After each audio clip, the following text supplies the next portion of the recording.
you very much, and thank you for having us. And hi, everyone. It's really great to be here. And this panel was originally scheduled for the VRMA conference in Lisbon in March, and for obvious reasons that had to be cancelled. But this topic is even more pertinent now than it was back then. We actually haven't changed the topic, although obviously the content is going to change. And I'm really pleased to have all these great speakers from all these really interesting companies here. And I'm going to actually ask everyone to just introduce themselves, just to say your name, your company, and where you also sit in the ecosystem. So property managers, any property managers who are watching this, understand what you do and how you do it for them. And Alix, I'm going to start with you, please. Hi, everybody. It's a pleasure to speak to you this morning or this afternoon, wherever you're based.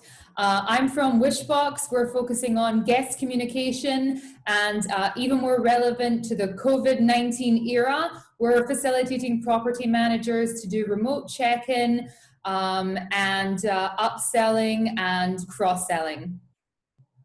Thanks, Alix. And what about you, Dana? Yes, good morning, everybody. So my name is Dana Young. I'm the CEO of Virtual Concierge Service, and or VCS for short. And our mission has been to bring voice technology to vacation rentals. And so with our platform, hosts can actually enable Alexa or Google Assistant to be a virtual concierge for their properties. So much like you'd have a concierge that's a human at the front desk of a hotel, now you can have a voice assistant device in your property to accomplish many of the same things. I'm from Seattle, and I'm happy to be here this morning. Great to have you too. And Michael? Yeah, hi, I'm Michael Driedger. I'm the CEO of Operto Guest Technologies. I'm not far from Dana, I'm in Vancouver. And Operto is essentially a smart property automation company. And the reason I say property automation and not home automation is because when you have a portfolio of 400 homes, you're no longer running a home, you're running a portfolio of commercial lodgings. And so we just help property managers manage that at scale so that they can spend more time on their guests. Brilliant, thanks. And we use the word in this panel discussion, smart home, because everyone knows what it is, but it absolutely is right. It's smart property and smart stays. And Henry, what about you? Tell us about YourWelcome. Hey guys, so I'm Henry, I'm the CEO of YourWelcome. We install a physical tablet in vacation rentals, Airbnb management companies and service departments. And the tablet acts primarily as a point of sale, enabling owners to upsell additional services in a contactless way, but also as an informational portal so you can distribute video instructional guides and communicate remotely. We're in just over 15,000 properties globally. Yeah, looking forward to discussion today. Great, thank you, Henry. And Noelia, you're something a little different. Tell us about Doin. Yeah, yes. Well, Noelia Novella here, co-founder and CEO of Doin, the housekeeping platform for short-term rentals. And for the last 5 years, our mission has been more to implement professional companies and processes for disinfection and cleanliness in the private accommodation. Yeah, and right now we have certified cleaning services in more than 100 cities in the US, UK, Spain, Ireland, Dominican Republic, and Portugal. And I'm glad to be in this panel, sure. Great, thank you. And we're going to start, keeping it quite simple. And actually today there was an article published by FocusWire about contactless tech and short-term rentals. And Michael, both you and Dana, both of you were quoted in this article. But if we were to keep it really simple, what is a smart home or a smart property? And what does it mean in a vacation rental context? Michael, do you want to start from your perspective? Yeah, I think there was a study back in 2018 that Booking.com conducted saying that 63% of guests wanted self-check-in or keyless check-in, i.e. they didn't want to physically greet someone in 2018 to be let in.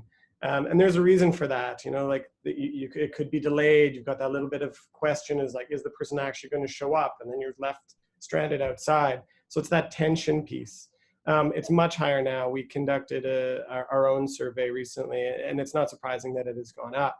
So that's sort of like the first most important part is that, for example, we had a property manager that used to have around 6 or 7 steps from the time that booking happened to the time the guest got into the unit. And now it's double that, because now there's all these extra safety precautions and masks. There's just so many steps. It's become almost untenable.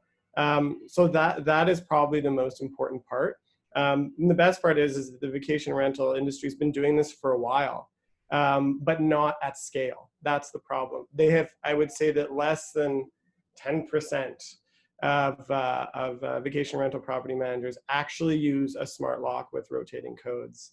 And that's probably one of the most important things to do right now. No matter how you figure out how to do it, it's probably the most important thing. And then it's a whole host of other things. It's virtual concierge. It's, you know, so that you still can have all those touch points, but you have them digitally. You don't have them in person. So you can have them over a tablet. You can have them over the person's phone through Wishbox. Do you know what I mean? Like, all of these pieces are how you now you have to think that you have to increase the number of touch points, but none of them can be physical. So that's sort of where smart tech comes in and why it's so important right now. Is it easy to do it at scale though? Is it possible?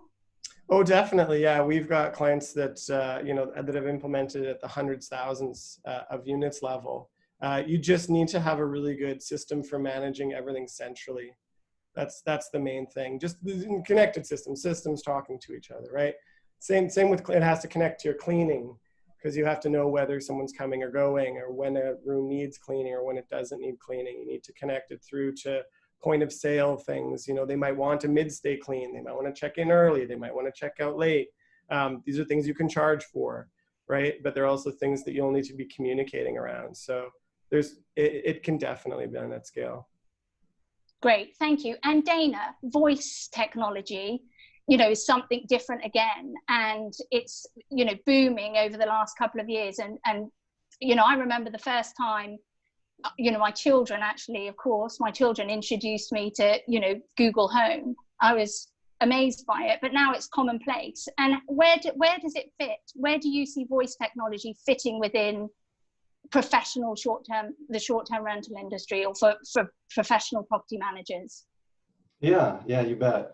So I think, you know, Michael did a great job of kind of highlighting the role that different companies can play towards this end. And, you know, if we think about technology for the home, we can talk about it in respect to the value that it brings to the host and as well as to the guests. So I would say that, you know, typically smart home features can be calendar driven. So as it relates to, you know, turning the house on, the lights and the thermostat, and having then the door be automated to let guests in, and only those guests. And then once they get in, to your point about voice technology, how do you control features of the home, right? As well as provide valuable information that guests can make their vacation or their stay that much better. And yeah, that's where voice technology comes in. So I would say that one way to say it would be, it's like having a proxy for actually being in the property. So if you've got a very good friend coming into the region, staying at your property, they don't know anything about the property or the region. What if you could be there, right? Just like a good friend, but not actually physically be there, to Michael's point. And that's where voice technology can be kind of that proxy that allows you to do that. So I'm just going to ask another question on that. Is this all available now, or is this available, you know, more down the line? And so what's available now, and what might we see, you know, in a year or a couple of years' time? Sure, yeah. The ability to customize and equip the information that the voice assistant can deliver to guests is all available now. There's special programs. You know, we have a part of the Alexa for Hospitality program that we work very closely with Amazon to take their underlying platform and then build upon it. So there's all kinds of very interesting features that we do with the check-in process and the checkout process, and the ability to contact the host and things like that. But at the core of it, yeah, all that is available now. The things that we see as really interesting for the future are around things like proactive notifications and the ability to use the voice assistant or smart speaker as a conduit to be able to provide information, not just kind of in a one-way fashion, but for the host to be able to kind of share important information or contextual information with the guest. Great, thank you. And it seems, you know, from my perspective as someone who works with journalists quite a bit, you know, the ability to sell in stories about contactless tech or new technologies was more difficult a few months ago than it is now. Now it's, you know, everyone wants to know about all these new technologies, particularly anything that takes away the human. But from your perspective, and I'm going to start with you, Henry, it seems that it is more pertinent now that managers have, you know, that they are using tech like digital, you know, welcome books and things. Are you finding this? You know, is it more important during this day now more than before, you know, before COVID? Yeah, I mean, there's obviously two main factors. Obviously, what COVID has done is, first and foremost, I think it's changed the guest expectation. So I think we all hope and believe, sitting around this round table, and probably the people that have joined us, that we think that alternative accommodation will win over hotels in terms of what guests perceive to be safer. But in order for that to actually happen, there's a couple of things that has to happen. Obviously, first of all, contactless check-in is an absolute given, and you have to be able to clearly communicate your you know, your COVID-19 policy, your hygiene policy, your cleaning policy, all things that, to be honest, guests before just didn't really, you know, just want it to be clean, right? You're not worried about the hygiene. So I think from that perspective, it's absolutely important that you implement technology. You're not there. But I think the more important thing is the commercial reality that property managers are facing, in that, you know, the vacation rental, particularly the Airbnb management side, has been hit extremely hard. You know, we look at a lot of venture-backed Airbnb management companies that have low margins. I mean, this has been, you know, if not terminal, extremely damaging. So I think that the push to implement smart home technology ultimately will reduce their underlying fixed costs, which unfortunately is people, which is what you've just mentioned.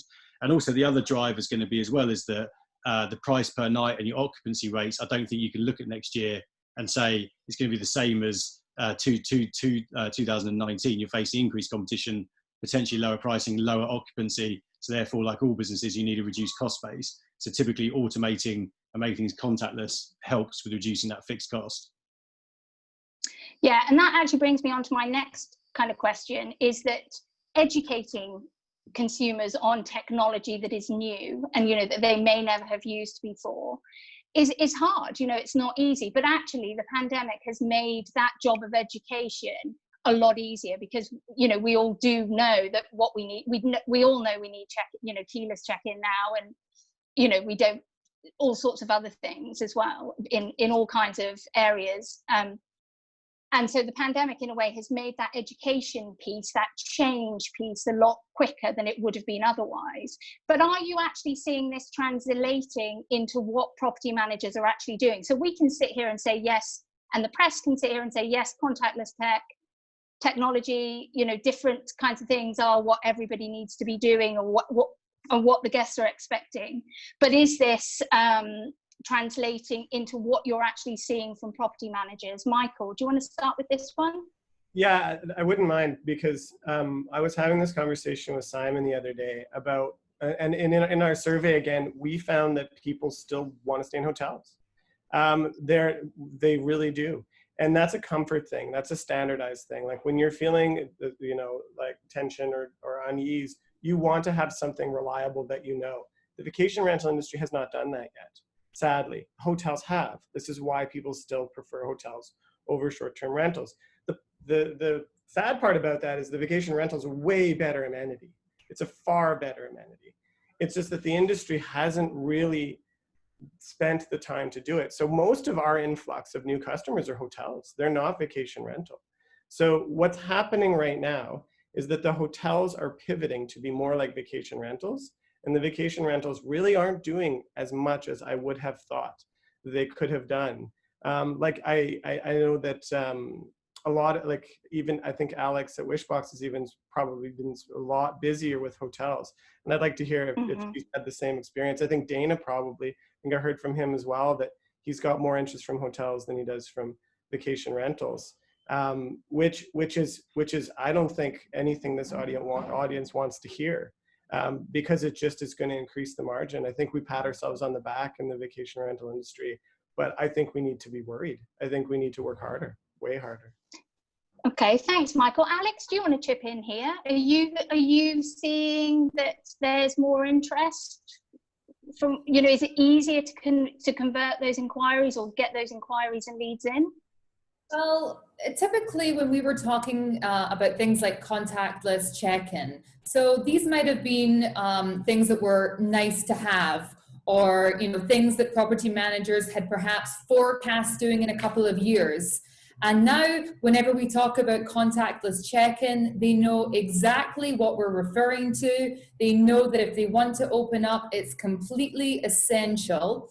And we've had an influx of interest from property managers. But with regards to the interest from hotels, we were actually, because we're based here in Israel, we were very, very fortunate to have the market open up very, very quickly here after the first sort of wave of the pandemic. And we had an influx of local hotels say to us, we have restrictions on the guests that we can actually bring to the property, bring to the hotel, and we need you to help us to do online check-in, document collection, and remotely sign contracts. And these were things that our customer success team could not handle the amount of practical inquiries that we were getting. So for us, COVID-19, it's been really terrible for our industry, but for us in the contactless check-in area, it's been really, really fantastic, because we don't really need to educate people anymore about why this is important. They get it immediately. Yeah, absolutely. And I kind of think it's done the job a lot quicker and easier than otherwise. Absolutely. And Dana, what about you? Are you seeing more interest, more people understanding what you do at Virtual Concierge? And yeah, you're right.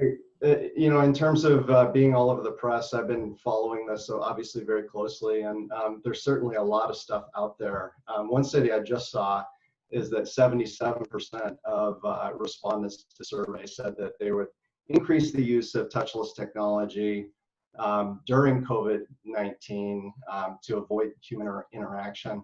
But then 62% said that things have changed forever, and so they will be using this kind of approach moving forward beyond COVID.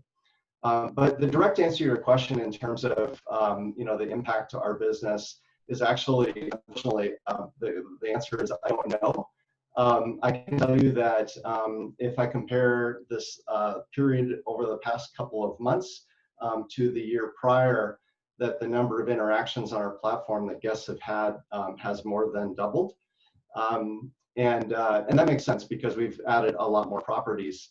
But I can't draw a direct correlation there because we launched a partnership with Explory in the same time period. And so now in select markets, hosts can get these voice assistant devices at no cost, and the activities that they are recommended to guests actually pay for the service. So there's been a big uptick in adoption because of that, and it makes it a little difficult to separate the interest due to COVID. Okay, thank you. And we'll just move on to hygiene and cleanliness. And one of you, and I can't remember which one it was, said, there is that difference between cleanliness and hygiene. We kind of lump them together, but actually there is a bit of a difference there. And Noelia, with Doin, you're a tech platform for the cleaning industry, essentially, and you'll explain it a lot better than me. But how does it help the new requirements that are required and the new expectations in terms of cleanliness and hygiene? Okay, well, I think with regards to cleaning, technology is here to help mainly with two things. One, to reduce errors in terms of scheduling, planifications, job dispatching. And secondly, to improve the communication, and that will include maintenance alerts, reports, expectation, and we do that, and I love any solution that is addressing that. Now, if you have those tools, but the cleaners have never got professional training on cleaning in the hospitality industry, it doesn't matter how cool the technology is, because the cleaning it will make them professional, right? I don't manage a company because I use Slack, but because my studies and my experience. And the value proposition that Doin brings to the industry is that we select and onboard the right companies for the property managers and help them with our tech, not the other way around. we were really hard vetting, selecting all these professional companies that we allow to property managers to hire a click away. And that's what we have been doing for the industry.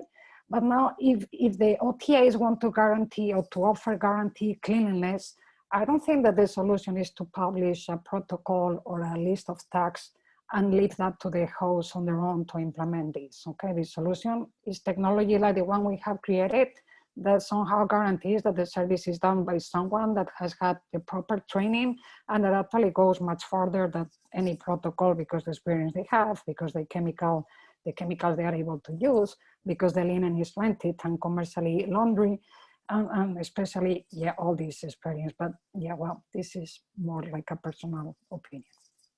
Okay, thank you. I'm going to move on to guest experience now. And a couple of years ago, you know, guest experience, if we talked about guest experience, it would be about maybe the welcome basket and a nice note, you know, but actually guest experience encompasses the whole customer journey, from the inquiry stage, booking stage, turning up at the property, in the property, and actually post-stay as well. And how can technology today and the different elements that we have today enhance that ability to provide an exemplary guest experience that makes sure that guests are happy, but so are managers? Henry, we've talked quite a bit about guest experience in the past, you and I've also talked with Paul about it. Do you want to start here? Yeah, so I think in terms like the overall kind of guest experience, we find very varying degrees of interest from property managers about what, you know, how interested they are to invest in it, how important it is.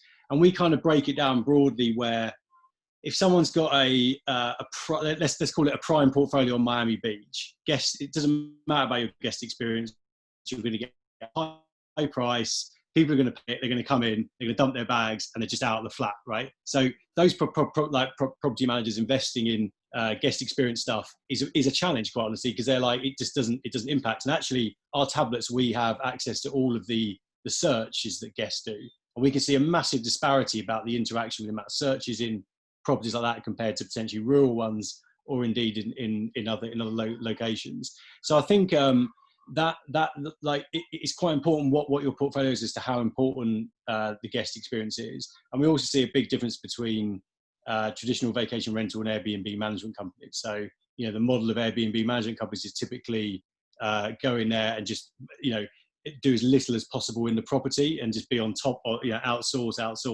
very little customer service and guest experience. But as obviously the world is changing, I think the guest experience is going to include, as we talked about before, the communication of your hygiene procedures is now going to become a key part of your guest experience, being able to alert your guests if there's issues, what you should do. So I think all of that is going to start changing within that. But I think it's an ongoing debate in our industry. There is a split between like property managers. When we talk to them, we don't talk about guest experience because we know that's just not going to float their boat at all. Where other ones, it's way more important, potentially in, you know, slightly less prime areas.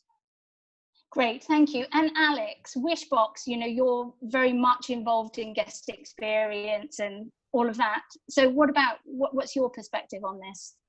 Well, you know, something that we talk about a lot here is actually that the guest experience, you mentioned gift baskets. So a gift basket's a really nice thing to have, but if you've had a really awful experience up until you actually get to the room, it doesn't matter what they're going to give to you.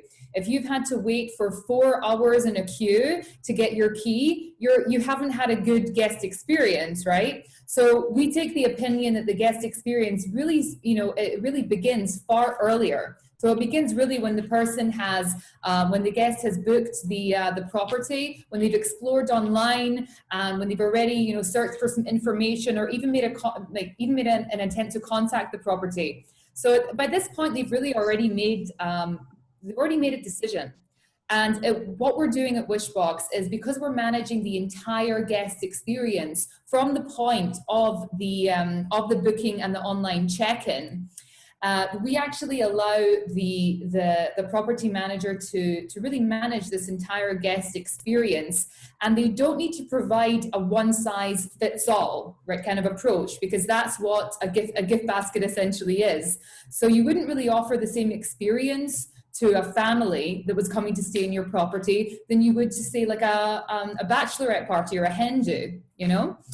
So the manager has the flexibility also to talk to the guests using, with Wishbox, using the WhatsApp or chat or SMS. And because we support multi-language, you can have a conversation before your Chinese guest even gets to the property. So it's actually, we think that it's very important to apply technology to give a very custom approach for every guest. Yeah, great. And although I have to say a nice fruit basket goes a long way to forgiveness as well, you know, for me anyway. I can get over anything with a nice fruit basket. But Dana, what about in terms of voice and guest experience? What's possible here? Yeah, you bet. And the way that we've been thinking about, you know, guest experiences is sort of this continuity, this string of moments, right? And how do we reduce the moments that guests have of frustration or discomfort or boredom? And how do we add in moments that really are delightful and that are comfortable or that are real memory makers? So, you know, if you think about how to do that, the really important thing is to do it contextually. You know, to Alix's point about, you know, who the group is and what specific interests they have. So some of this is going to be with voice technology, the ease of access to that information. So if you're, you know, in a cold climate and you're trying to start a fire and it's just not working, a quick shout out to Alexa, you know, Alexa, how do I use the fireplace? And then to be able to get that specific, you know, tailored information that is the tip that turns a moment of frustration into a moment of delight. And if we can do that over and over, right, we're going to be successful. The idea of, you know, rainy day activities where they didn't plan for this particular set of circumstances necessarily. They thought they were going to be out all day, but now they've got to figure out something to do. And if we can provide them an insider tip and then actually link that then to the potential for saving money, like to have a free pass to an activity that's an indoor activity, then once again, it's a path to a great memory for their trip. And if I'm in a vacation rental with my kids and they want pizza, can I order pizza through the voice search? Yeah, that speaks to kind of the question that you had earlier about some of where we go for the future. So today you can get a connection to the pizza joint and, you know, a personal recommendation for which one or, you know, what pizza that they particularly recommend at this place. It's a specialty. And you can also get a digital coupon that gets delivered to your phone so that the guests can save some money or to, you know, get free pop with their pizza, something like that. As we move forward, those integrations will include the ability to order directly through the voice assistant and have it just build to your trip. Great. And do you think, and Henry, I've talked to you about this, or maybe it was Paul, about understanding the actual guest. Do you think that we really understand? Because I know that through your searches that, you know, people are not searching for what we would typically think they'd be searching for and things like that. And, you know, we've had that conversation. Do you think, and especially around COVID, have we been a bit blindsided and we just make assumptions rather than really knowing what travelers want? Well, I think all property managers take an assumption, particularly if they're managing huge portfolios, because every property is different. And you talked about earlier, if you've got a family staying versus a couple. I mean, look, if before I had kids, if I stay in a city with my girlfriend or wife, you're dumping your bags down, you're going out the door, you're not staying at that flat until you come back from the party, right? So therefore, it's kind of irrelevant. But I would say what we see, which is quite interesting, is the kind of disparity in what people search for on length of stay is really interesting. So we kind of know, so for example, in London, similarly, we know what day of the trip and what time, depending on where the property location is, to serve a particular tourist ticket based on historical searches. So it's pretty obvious when you think about it, but it's quite interesting whereby if you've got a property that's further out from the city, you've got to serve up the advert for that tourist attraction, which is obviously going to be in the middle earlier than if someone's staying right in the middle of the city. And that's kind of what we're working on with property managers. We're saying that, you know, particularly with OTAs obviously charging increased fees, and also PMSs taking a fee. We're saying to them that if you look at the guest journey, the only time you own your customer or your guest is when they're in the property. You exclusively own them at that point, because afterwards you want them to leave a review on the platform, and beforehand predominantly comms go through it.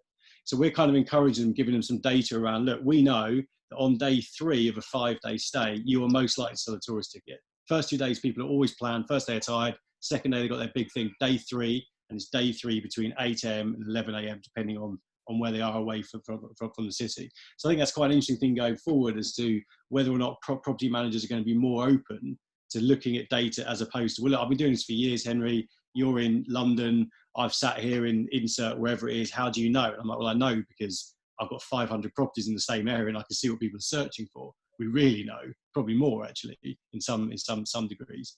But then obviously the challenge for the property manager is, which has always been a problem, and everyone here will probably know this, is that service-based revenue has always been so down the list compared to occupancy-based revenue, because obviously this has been an absolute boom for vacation rentals. And I think we're going to talk about this in the next question about, as occupancy rates drop and as your revenue drops and you've got to reduce your costs, actually, if you own your own customer, if you're not exploiting that and you're not able to upsell services, I think you're going to find it pretty hard going forward.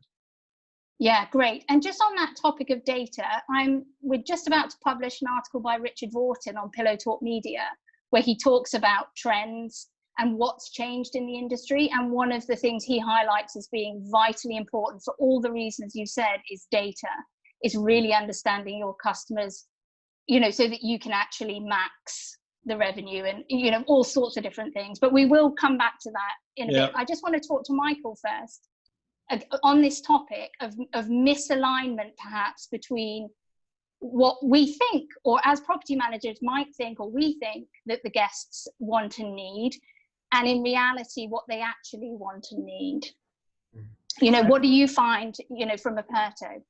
Yeah, I think Noelia actually put it really well, is that you build your tech platform backwards from the people, rather than build the tech platform and then try and connect the wrong things to it, which is people. That's well put. And I think we've all sort of been working backwards from what, Henry just said, what people actually want. And then we find out what it is, and then we provide it, because it's very, very specific to sort of each demographic, each person, each circumstance. When it comes to the whole opportunities Henry mentioned around, you do sort of, that is the only time that you really get to own the guest, is when they actually physically check in, is when they're in the property. And we've seen, in terms of additional revenue, in terms of operational savings, if you're doing in-person check-in, basically your payback on a smart lock is the first check-in, because it's like $20 to $40 to pay someone to go physically check someone in. So the payback is almost instantaneous. But when you think about it from the perspective of what guests actually want, we had a property manager that was making close to $20,000 a year on early check-in across their portfolio. That's in $20 increments. So they were getting what they found, and what they realized was once they did it, they didn't realize how high the demand was. They actually couldn't meet it fast enough. They couldn't get the rooms turned over fast enough. They couldn't do the coordination to figure out, is their guests gone? Have they finished cleaning? Someone wants to check in 2 hours early, they're willing to pay $40. And that's happening more and more now. Extending stays is becoming really, really common right now. People wanting to show up a little earlier, check out a little late, is becoming extraordinarily common. So these are all not just revenue opportunities. They're what guests want. But I don't think that we've done a tremendous job, and it's difficult. You can't manage what you don't measure. And if you don't collect this information from guests, if you can't figure it out, you can't cater. You just don't know enough on how to cater to the guest. And I guess also on that, it makes it difficult to justify the cost that might be the initial upfront cost, and it might be to have Operto or Wishbox or whatever that would allow you to have that revenue. Exactly. Unless you measure. But once you measure, it makes complete sense. Oh yeah, once you know, it's most of the time. Yeah, once you know, it's an easy decision. Yeah. Yeah, but it is just interesting on what, you know, what we think guests want and what they actually want, like in terms of the keyless entry. And I know everything has changed now, but you know, there was a perception, or there is a perception, that guests actually want a property manager to turn up and let them into the property, whereas actually in reality, as Booking.com's survey that they did, you know, that actually isn't the case. Most guests, even before COVID, did not want to meet somebody at a physical, you know, physically meet somebody and get welcomed in. Dana's study said the same thing. It was an even higher number, 70-some%, and that 62% said that was going to be the way that they always thought. So I think all this has done is accelerate things that were already happening, right? Like the rise of and you know, delivery, in-suite delivery. This has just increased it. I mean, it was there before. Mm-hmm. All it's done is accelerate a lot of the things that were already happening. In terms of like cleanliness, right? The difference, the nuance between cleanliness and cleaning and disinfecting. I mean, a lot of property managers and really good cleaners, like the ones that Duin brings on, know the difference. And now everyone's very hyper aware of the difference, right? It's none of these things are new. They've just been accelerated due to what's been going on. And have you got a solid examples of property managers that have actually implemented technology for these purposes, and what actually has been the bottom line for them? Well, the bottom line, like I said, is huge. Like that one client was making $20,000 a year in additional revenue for just early check-in, and they couldn't do it fast enough. We've seen, like I said, even I'll give it a hotel example, where even they think that they have no costs associated with check-in. Because they have a front desk, and that's something that they need to have anyway, because they need to physically, I think Alex put it well, is that they realize they can't physically collect documents anymore, because this is really not an interaction that should really be going on. So that document collection now has to happen pre-check-in.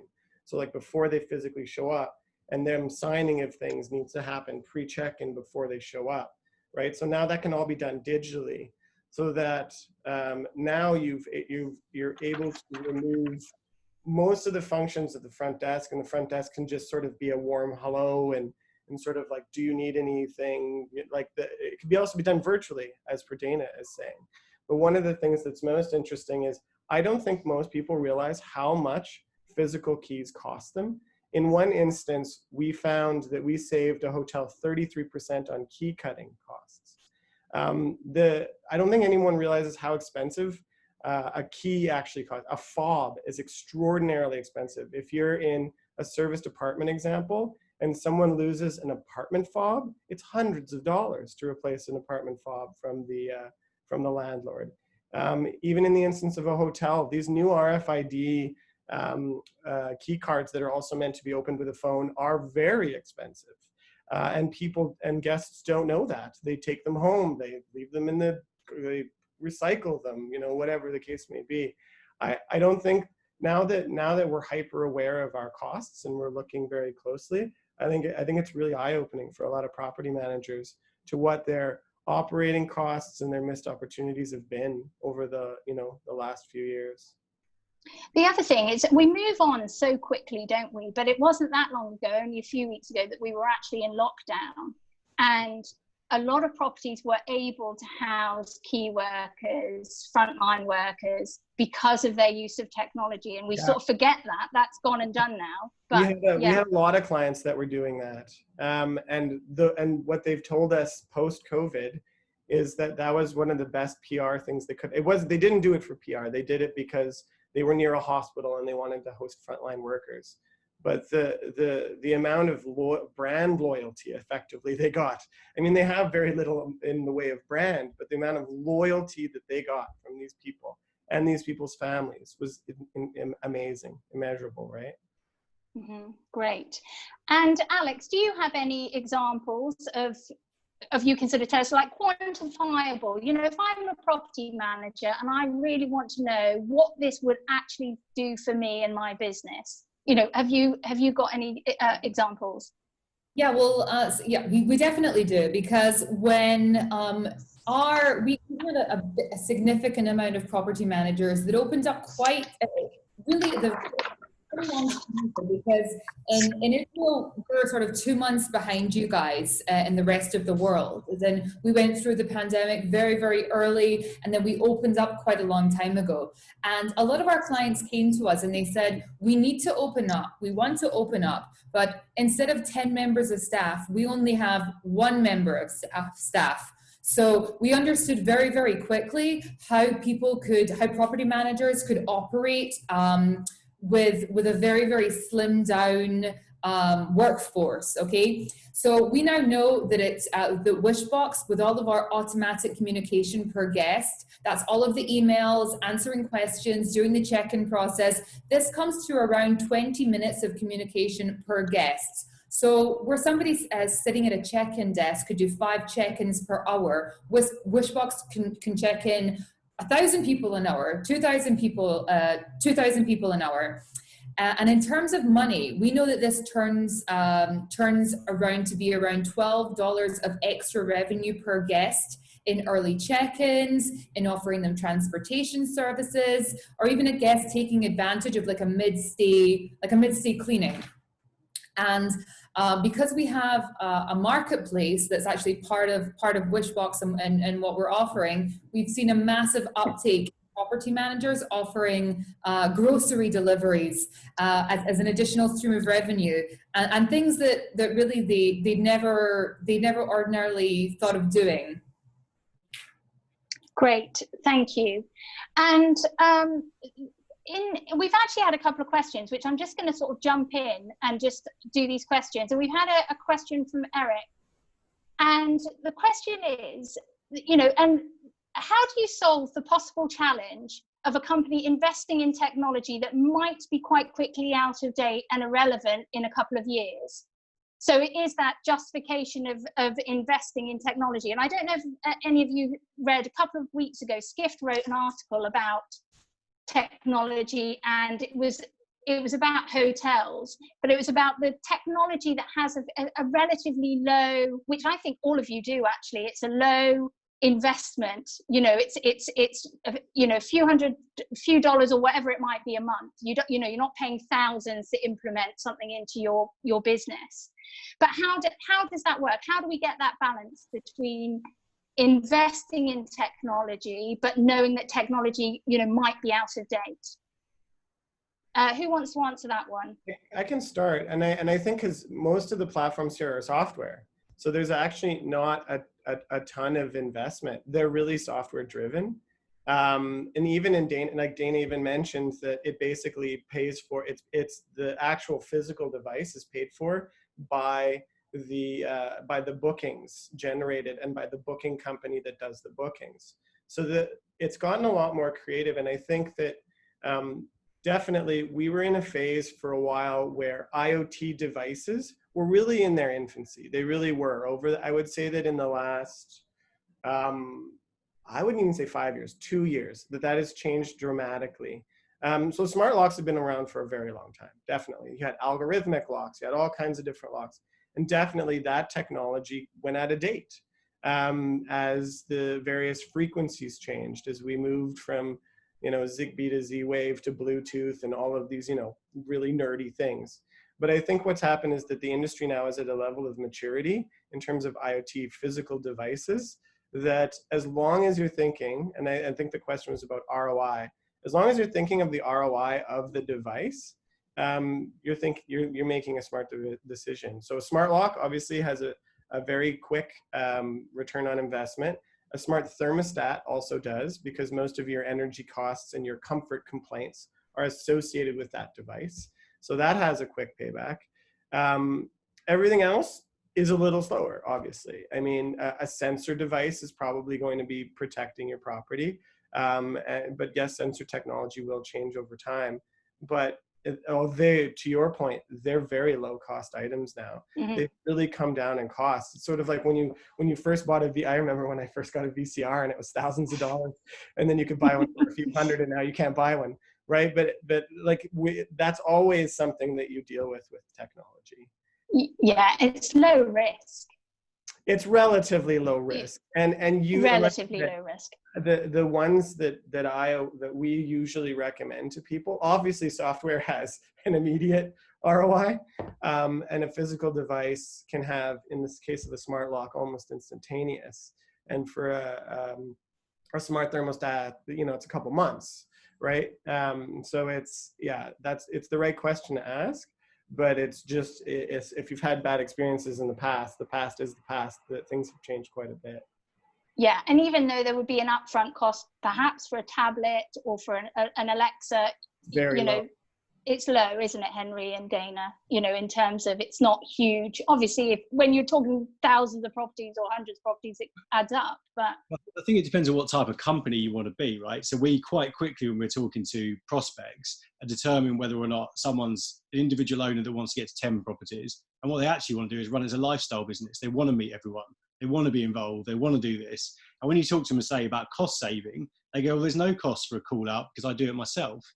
But that's not really a business, right? So they're companies that are very difficult to deal with because they don't measure their metrics in a way that we all do as businesses. So I think the key is to make sure that you find, from our side, to find the right type of property manager. So we're pretty clear now on what the type of property manager is going to be best suited to our product, and it isn't someone that wants to do everything themselves, right? Because they and it's similar that we were talking about earlier. We were talking about what guests really want. One of the things that we used to have in the early stage of our platform were owners who put huge amounts of time into recommending all their local restaurants, and then they were like, no one's looking at them. And we were saying, well, you want to be the type of owner to do that. The reality is your guests, unfortunately, don't care. They want to go to the chain restaurant next to the big tourist attraction. So what you think you're doing as a business isn't what you're doing. So I think they're the hardest ones to sell to. So I think you've got to make sure you match your technology to the right property type, because there's so many different models, as we know, right? Great. Okay. Thank you. Anyone else want to answer that? I'll just jump in from the perspective of artificial intelligence relative to this voice technology thing. Obviously, nobody is yet totally thinking that we're at the end of the end game here of where this technology goes. It's still actually very much the early days. So to the earlier point though about software and how you put something in. I mean, these Alexa devices, they can be at no cost with the program that we're talking about.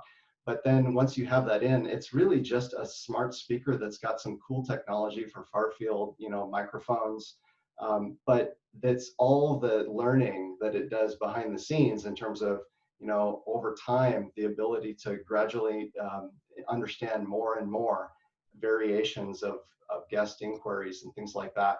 And all that just kind of comes with the platform. You don't have to do anything. So it learns and grows, over time versus necessarily, some sort of obsolescence where you then have to go get a new device. It's all software. Great, thank you. And just we touched on this sort of briefly, but about in when it is trickier trading times or trickier climate, every booking does count. To make the most out of every booking is so important. And we've actually had a question around this as well, from someone in the audience, and it's around how can property managers, using the technology that's available, make more out of each booking. Henry, do you want to start? Yeah, I'll go first. So our product, I can only really talk about what we do, but we're effectively a point of sale in the property. So it's a physical device where you can sell your own services, and then we have a load of partnerships with food delivery companies, tourist ticket companies. You can make a passive income. But one of the things when our business actually changed, we got to about 1,000 properties and it was going quite slowly, selling it on an informational portal, was when we kind of moved it to the language that a property manager wants to hear. So depending on what model you've got, we worked out that if you sell your property for $100 a night, by the time you paid up to 18% to the OTA, you paid the PMS, you paid the underlying owner, you're actually going to make more money from selling a late checkout, of which typically with most contracts you keep 100% of as a service layer. So what we started saying to people, the pitch that we used to say to people was, what about if we could make you sell more than 365 days a year occupancy? Then people are like, well, that's interesting. How are you going to do that then?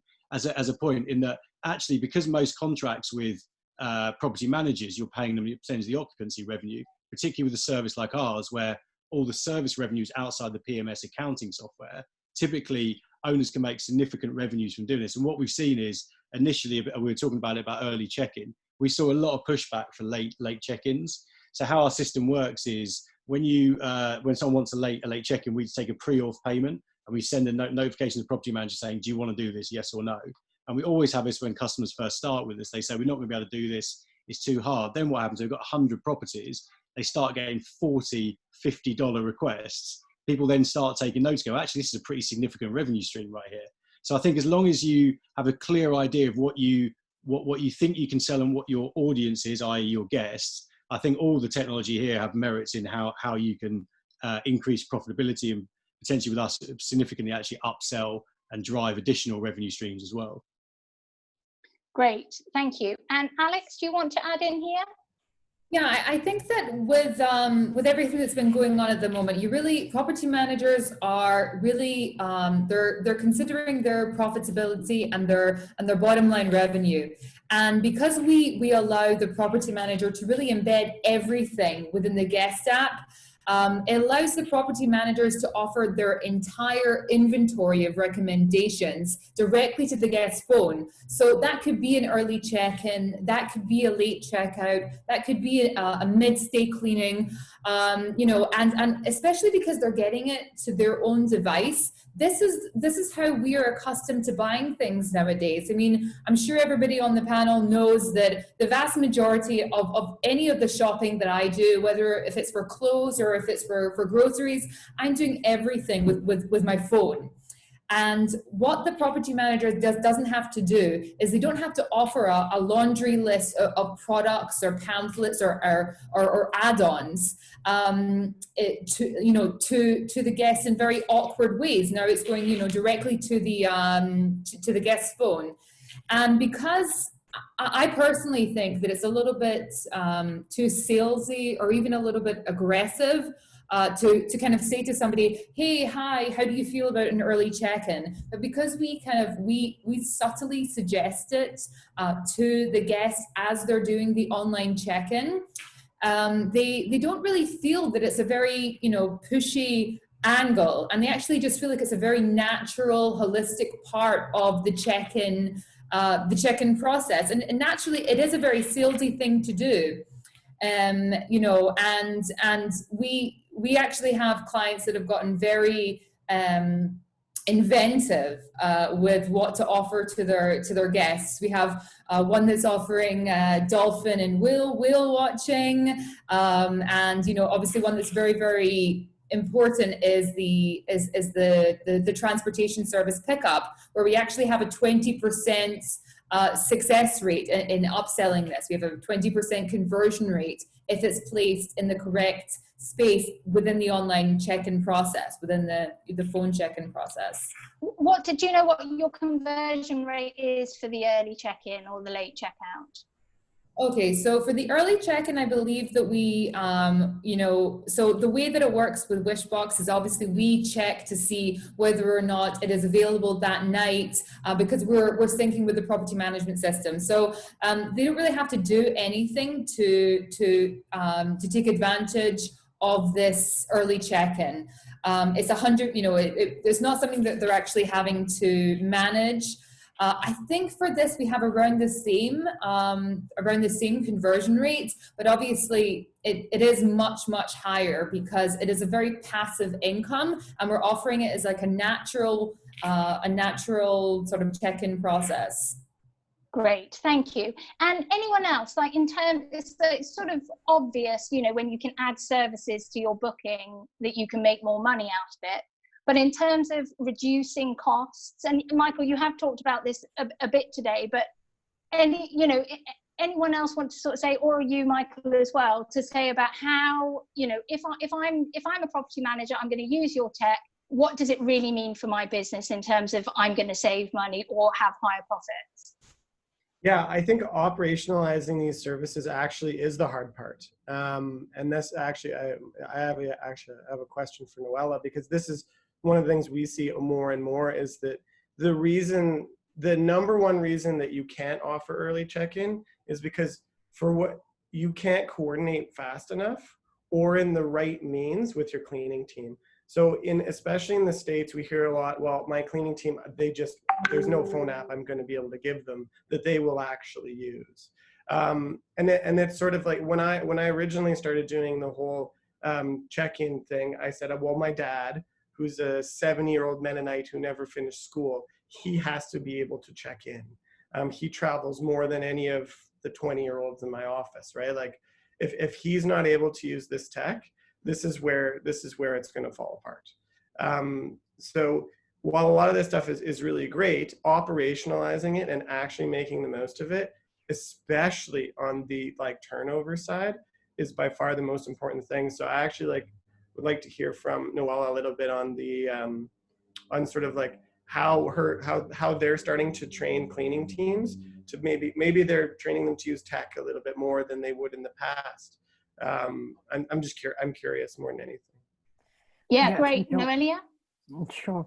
Well, the key here is to talk about your own team, so to outsource the cleaning services, right? And that's what we are proposing. And you're talking about reducing cost, and I'm talking, of course, you have to avoid any kind of fixed cost you can have. And actually, most of your solutions, guys, what are doing is allowing property managers to manage a lot of properties with a really tiny team, because to have to pay salaries, and we've been through this, right, during the lockdown, we still have to pay the salaries.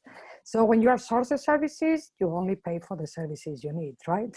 If you work with professional companies and you are able to integrate all our API and our technology and so on, and we are able to get the information from the PMS or directly from the property manager, and we get to know when is the checkout and the check-in, then of course we can do them, and we can do our magic, right?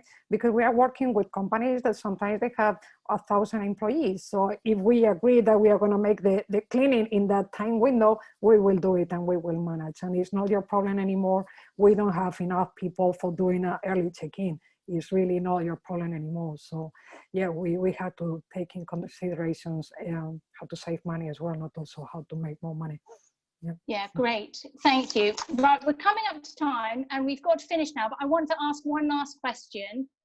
Is the short-term rental industry still a good industry to be in? Anyone want to answer that?